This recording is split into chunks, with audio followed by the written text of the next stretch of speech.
A graphic of the Perkins logo swoops across the screen, revealing a chapter heading. Navigating Tight Spaces. One of the most important things you work with is learning how to navigate a tight space. Because it's going to come up not just when you're trying to go between two cones or between two chairs, but when you try and go down a sidewalk and turn down a ramp or something, you're navigating a tight space. Trying to get through a doorway is navigating tight spaces. And that may seem real simple to some people, but it's not. It's actually very difficult for a lot of people, especially if they've never driven a car. A lot of what we learned about backing up and all that, we've learned it driving cars. So a lot of my students didn't have that. In a video clip, we are following a young man in a motorized wheelchair as he makes his way down a narrow aisle in a store. He maneuvers a tight right turn while avoiding the store counter on one side and shelves of merchandise on the other. When I'm teaching tight spaces, I always practice first with just putting down two chairs in an open space and have the person practice just driving straight through the chairs, back and forth, back and forth. And you'd be amazed how many people have trouble with just backing up in a straight line. Because when you take that joystick or you start pulling back on your wheels, the front casters have to turn around, and when they turn around, the chair does a wiggle. And as it wiggles, they don't always necessarily get back to straight if you don't have that visual information saying, okay, I know this is straight. So even just going straight forward, straight back is important. In a video clip, a young man in a green ball cap drives his motorized chair down the sidewalk.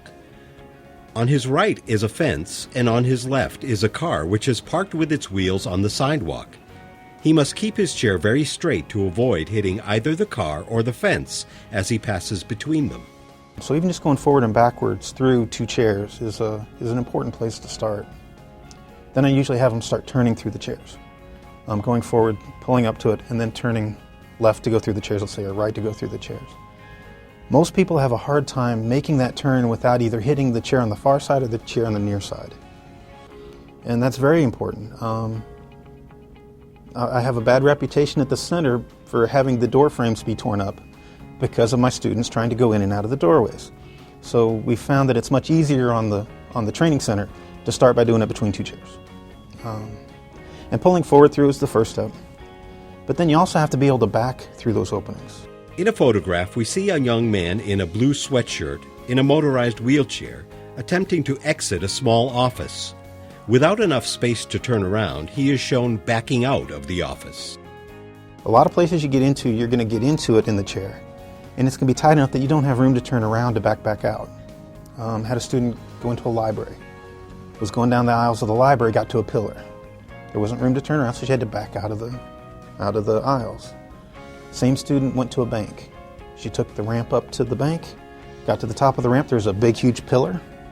She couldn't get around to either side. She had to back down the crosswalk, the switchbacks, to get back to the bottom of the ramp.